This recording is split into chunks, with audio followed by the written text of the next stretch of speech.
something? As a black woman, I never thought I would have long hair, right? And my hair is even shorter now because it's braided. But when it's unbraided, it's even longer. And this is all my natural hair. And the crazy thing about it is not only is my hair a style, it is also my superpower.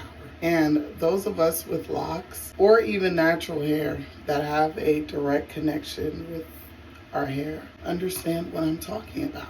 It's more than hair.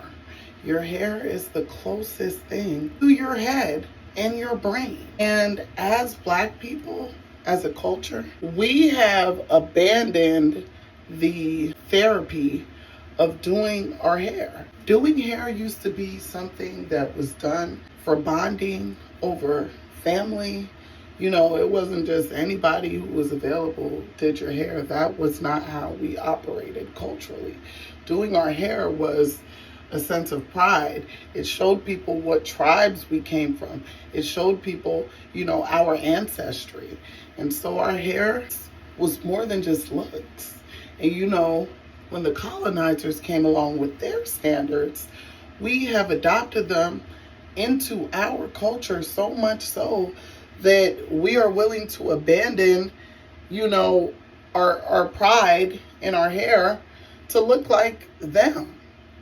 I don't have a problem with anybody that does their hair, but as someone who has been natural since 2015, I'm going to say it makes a huge difference. And not just in your budget, because who has time to be spending all this money on hair? And black women do it faithfully. They will budget in their hair, and your hair is a whole budget. Ask yourself why. I'm not saying we shouldn't take care of ourselves. Everyone deserves to be taken care of, but you have to figure out what that looks like with your hair.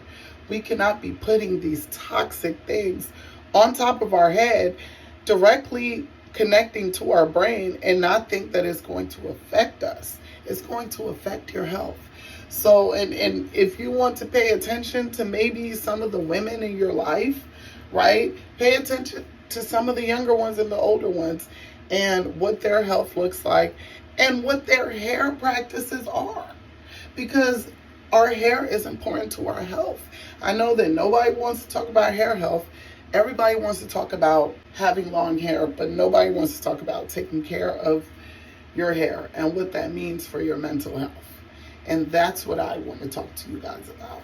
So if you made it this far, thank you for listening. I also am going to ask you guys to follow Airtel Health, where I drop more gems on natural hair and on being natural, the importance of being as natural as possible. Okay, we cannot let the colonizers come and change up our DNA, change up our practices because it fits their standards. We're connecting back to earth. We have to balance this thing.